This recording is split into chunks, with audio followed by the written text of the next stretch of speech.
మత్తేబం యొక్క పద్య లక్షణాలు తెలుసుకుందాం. ఇది వృత్త పద్యం. ఏంటి వృత్త పద్యం అంటే? ప్రాస యతి రెండు ఉంటే అది వృత్త జాతికి చెందిన పద్యం. పద్యంలో 4 పాదాలు ఉంటాయి.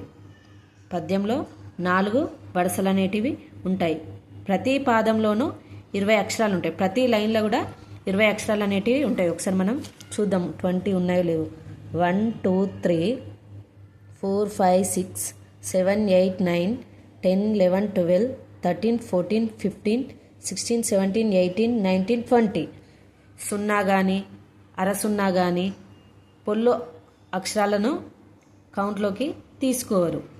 ప్రతి పాదంలో సబరణమయవ అనే గణాలు వస్తాయి. మనం ఇప్పుడు ఇక్కడ గణ విభజన చేద్దాం. ముందు 3 అక్షరాలుగా విడగొడదాం.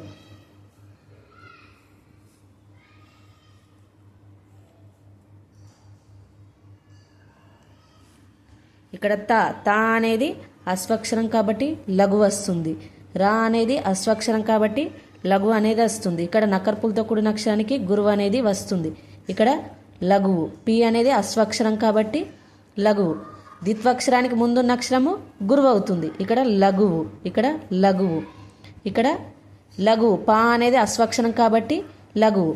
ఇక్కడ సంయుక్త అక్షరం ఉంది. సంయుక్త అక్షరానికి ముందున్న అక్షరము గురువు అవుతుంది కదా, ఇది గురువు అవుతుంది. ఇక్కడ లఘువు. ఇక్కడ గురువు. నకర్పులతో కూడిన అక్షరాలు గురువు. ఇక్కడ లఘువు లఘువు లఘువు. ఇక్కడ ఏముంది? ద్విత్వక్షరం. ద్విత్వక్షరానికి ముందున్న అక్షరము గురువు అనేది వస్తుంది. ఇక్కడ సున్నాతో కూడిన ఉన్న అక్షరం కాబట్టి గురువు వస్తుంది. ఇక్కడ నకర్పులతో కూడిన అక్షరము కాబట్టి గురువు లఘువు. ద్విత్వక్షరానికి ముందున్న అక్షరం గురువు. ఇక్కడ దీర్ఘాక్షరం. దీకి దీర్ఘం ఉంది కాబట్టి ఇది దీర్ఘాక్షరం కాబట్టి గురువు. ఇక్కడ లఘువు. ఇక్కడ గురువు. లఘువు లఘువు గురువు. ఏంటి? లఘువు లఘువు గురువు. సగనం. గురువు లఘువు లఘువు. గురువు లఘువు లఘువు. భగనం. ఇక్కడ రగనం. గురువు లఘువు గురువు. 3 లఘువులే. నగనం. ఇక్కడ 3 గురువులే. మగనం.